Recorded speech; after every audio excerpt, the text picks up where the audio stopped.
Bapak Menteri Presiden, sanggupkah Bapak menjaga atau mempertahankan, menciptakan kedaulatan internasional? Kami sangat berbahaya. Kita tahu Venezuela sudah berhasil, bangsa-bangsa di Amerika Latin sudah berhasil.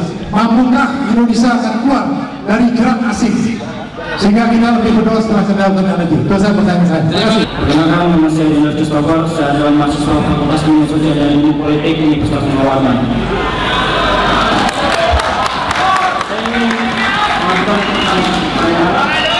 Untuk masalah strategi apa ketika nanti Bapak menjadi calon, ketika nanti Bapak menjadi presiden, apa strategi yang akan Bapak lakukan untuk memberdayagunakan para TKI kita yang banyak mencari pekerjaan di daerah perbatasan Malaysia? Bagaimana cara Bapak membangun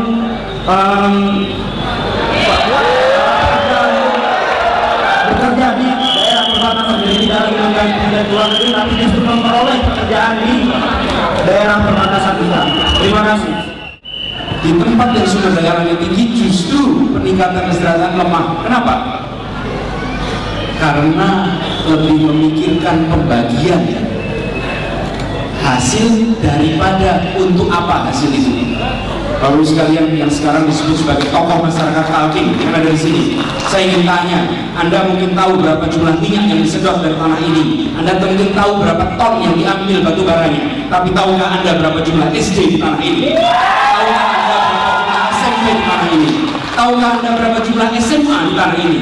Kalau Anda tahu jumlah kayunya, jumlah minyaknya, jumlah tambangnya, tapi tidak tahu jumlah SD, jumlah SMP, jumlah SMA, maka retorikanya nasionalistik, tapi cara berpikirnya sangat kolonialistik. Kenapa? Karena kaum kolonial tidak memikirkan manusianya. Kaum kolonial itu hanya memikirkan bagaimana mengambil kekayaan alamnya.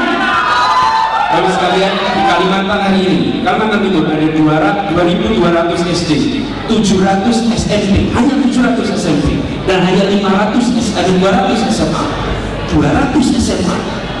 Apa yang selama ini dipikirkan jika yang didiskusikan adalah bagi-bagi sumber daya alam, memastikan tinggal, tapi manusia yang tidak dapat?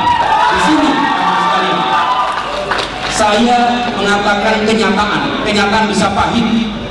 Saya sampaikan bukan sesuatu yang nyaman untuk didengar bagi masyarakat Kalimantan Timur, tapi saya ingin katakan, jika kesadaran itu ditumbuhkan hari ini, maka anak-anak dan cucu-cucu kita akan bangga. Kalimantan Timur berubah, Kalimantan Timur memikirkan sumber daya manusia. Jadi sekalian, saya ingin garis bawahi, saat tidak lagi masih dikuasai asing, kita dengan nyaman menuding asing. Hati-hati, sesudah ini pindah di tangan Indonesia dan tidak dikelola untuk siapa dengan jelas, Anda tak punya lagi retorika anti asing, Anda tak punya lagi alasan invasi. Pada saat itu kita akan menyaksikan kekayaan alam indah tanpa kita punya label yang menggerakkan nasionalisme. Di sana ketimpangan bisa permanen. Karena itu saya menggarisbawahi dari awal, bukan siapanya berapa persennya, tapi untuk siapa dan bagaimana dimanfaatkan oleh rakyat banyak, itu yang menjadi kunci. Soal PKI tadi sudah dijawab banyak soal PKI, tapi saya ingin garisbawahi, saya sepaham dengan apa yang disampaikan Pak Dahlan tadi, bahwa kita tidak bisa melarang, kita tidak punya hak untuk melarang orang untuk memilih sejahtera di negeri manapun. Tetapi satu hal yang pasti, buat kita saat sesama warga negara memilih mencari kesejahteraan di luar, sebenarnya sedang mengatakan negeri ini tidak memberikan kepastian.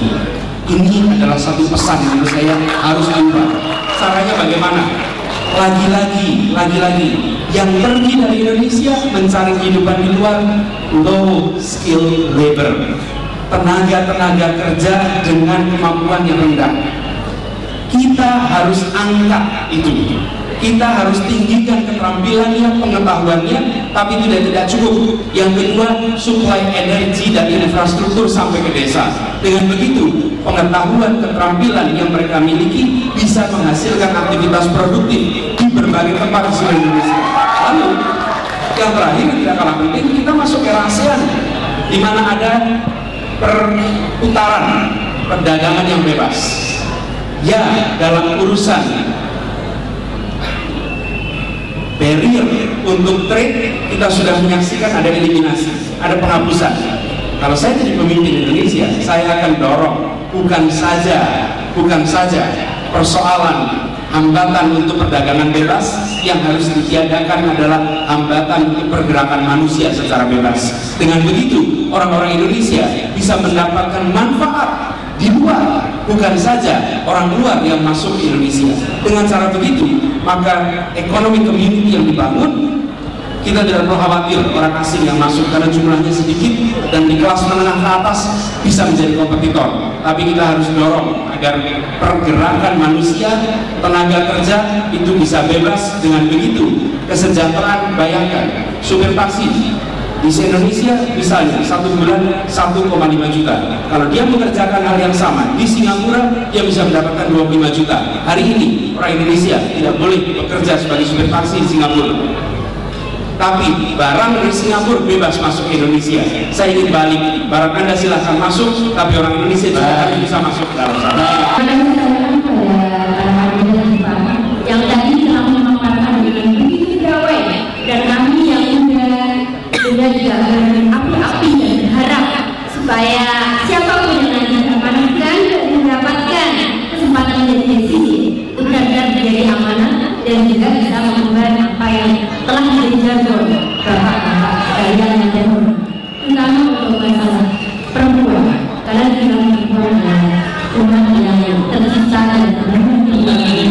Pertanyaannya, bagaimana bapak akan memberikan kontribusi pada para perempuan, tenaga kerja Indonesia, dan juga adanya persamaan gender bagi kabinet yang akan kelak bapak kontribusikan untuk memimpin kabinet yang depan 2014 hingga 2019, di mana perempuan tentunya juga akan memberikan peranan, dan kami harapkan dari seorang perempuan dan para generasi muda semua bisa mengembangkan dan juga menjadi peran dari ibu, karena kokoh dan tegaknya negara ini adalah juga peran dari ibu.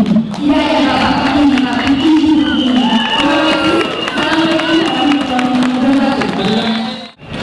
Ada sebuah indeks namanya Indonesian Governance Index.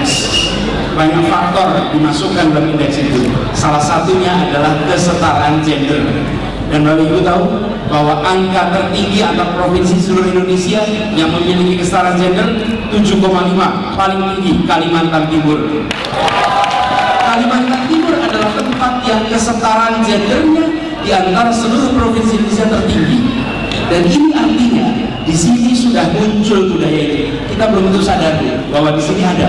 Seringkali memang kita tidak sadar sampai dibandingkan ke tempat-tempat lain. Kalimantan Timur bisa menjadi contoh bagi Indonesia. Tapi saya ingin tarik lebih jauh. Bicara tentang perempuan, mari kita mulai dari yang hal paling mendasar. Lihat angka kematian ibu melahirkan. Kita di Indonesia masih 358 per 10.000 kelahiran. Ini unacceptable. Tidak bisa kita membiarkan ibu kita melahirkan lalu dikuburkan. Biarkan ibu kita melahirkan dan pulang membawa bayinya. Ini yang harus kita dorong. Dan sekalian saya ingin garis bawahi, saya miris kalau mendengar pidato mengatakan mari kita turunkan angka kematian ibu. Menurut saya bukan diturunkan, ditiadakan. Kita harus meniadakan ibu yang meninggal saat melahirkan. Jadi konsentrasinya lagi-lagi 3. Masalah kesehatan. Kenapa banyak meninggal? Bukan karena fasilitas kesehatan, karena transportasinya yang bermasalah. Dan itu 2 itu nempel menjadi satu. Jadi saya melihat persoalan perempuan menjadi persoalan yang mendasar, yang harus menjadi kepedulian kita. Tapi di sisi lain, bangsa ini adalah bangsa yang berhutang besar pada kaum ibu. Hari ini salah satu masalah terbesar di Indonesia adalah korupsi. Karena itu saya mengundang kepada para ibu, mulai hari ibu kemarin Pak, mari kita jangan kirimkan ucapan selamat hari ibu pada ibu-ibu, tapi dibalik kepada para ibu untuk mengirimkan surat kepada anak-anaknya. Nah, hari ini negeri kita panen korupsi. Setinggi apapun jabatanmu, tolong jangan buat ibumu melahirkan koruptor. Pangkat orang boleh setinggi apapun, pangkat orang boleh tinggi apapun, ibunya bisa bisa menjewer dia, kau jangan korupsi, karena rahim itu bukan tempat lahirnya koruptor. Hari ini kita belum mengundang kaum ibu untuk turun tangan. Kita harus panggil kaum ibu turun tangan untuk itu membereskan republik ini dengan cara mengingatkan anak-anaknya mengenai akhlak yang dimulai itu dari rumah. Terima kasih, saya ingin sampaikan terima kasih kepada seluruh masyarakat Kalimantan Timur yang sudah menyambut acara ini dengan baik. Dan saya ingin sampaikan kami sangat bangga atas dukungan dari anak-anak muda di Kalimantan Timur yang sekarang berada. Mereka, saya ingin garis bawahi, salah satu yang ingin kita ikhtiarkan bersama-sama dengan kita ingin ikhtiarkan adalah bagaimana anak-anak muda diundang untuk terlibat dalam proses politik bukan sebagai pengorbanan, tapi sebagai perjuangan. Dan itu artinya karena ini bukan pengorbanan maka tidak perlu kompensasi, Anda tak ternilai harganya. Ini yang kita ingin dorong, relawan terlibat politik karena percaya dan karena ingin perubahan. Indonesia kita saudara sekalian didirikan oleh orang-orang pejuang yang ketika mereka berjuang tidak tanya saya akan diberi apa dari perjuangan ini. Mereka melakukan itu karena hatinya yakin bahwa negeri ini merdeka dan anak cucu kita merasakannya. Sekarang saya ingin kita semua kembalikan semangat perjuangan itu. Republik ini didirikan oleh orang-orang yang amat terdidik, amat tercerahkan, dan di depannya punya kesempatan untuk mengejar segala macam kemewahan bagi dirinya, tapi tidak mereka lakukan. Yang mereka lakukan bekerja untuk kepentingan bangsa. Dan sekarang kita kembalikan semangat itu. Mari kita sama-sama turun tangan untuk bangsa Indonesia. Dan itu artinya sekalian ekonomi kita harus baik. Pertumbuhan kita bukan saja angkanya tinggi, tapi kualitasnya baik. Yang kedua, produktivitasnya harus tinggi. Pertumbuhan ekonomi tanpa produktivitas manusia yang tinggi tidak akan ada artinya. Yang ketiga, kita harus adopsi teknologi-teknologi tepat yang visioner, yang mengantisipasi kebutuhan masa depan. Dan yang keempat, kita harus bereskan ketimpangan yang ada di Indonesia sehingga kita berhasil meraih yang dicita-citakan, keadilan sosial bagi seluruh rakyat Indonesia. Alam harus bisa menjadi contoh. Dan kekayaan alam ini adalah kekayaan alam seluruh bangsa Indonesia, bukan kekayaan alam satu wilayah. Ini adalah kekayaan alam kita semua. Memang statement ini barangkali tidak populer di tingkat lokal, tapi Bapak sekalian, kita bicara sebagai bangsa Indonesia, bukan berbicara sebagai saya orang Riau, saya orang Aceh, saya orang Kalimantan, bukan. Saya orang Indonesia. Dan kalau kita bicara sebagai orang Indonesia, kita tidak kehilangan kekalimantanannya, kita tidak kehilangan kebiasaannya, kita tidak kehilangan karakter-karakter itu. Jadi saya ingin garis bawahi soal ini. Malah saya melihat Kalimantan Timur harus mengubah cara pandangnya. Saya kemarin tanya Pak pada teman-teman mahasiswa, Kalimantan Timur adalah sebuah wilayah yang kaya. Apa kekayaannya? Disebutkan Pak, paling tinggi katanya tambang batu bara, nomor 2 minyak, lalu gas. Lalu saya katakan pada semua mereka, salah. Kekayaan terbesar di Kalimantan Timur adalah manusia. Sebenarnya malah yang harus dibicarakan adalah manusianya. Lihat negara-negara di Timur Tengah, kurang apa kekayaan minyaknya, tapi apa yang terjadi pada kualitas manusianya. Lihat Korea Selatan, ada sumber daya alam? Tidak. Lihat Taiwan, tidak ada. Singapura tidak ada. Jepang tidak ada. Tapi yang mereka miliki kekayaan alam. Yang dibutuhkan di Kalimantan Timur bukan soal otonomi, tapi kualitas manusia yang dapat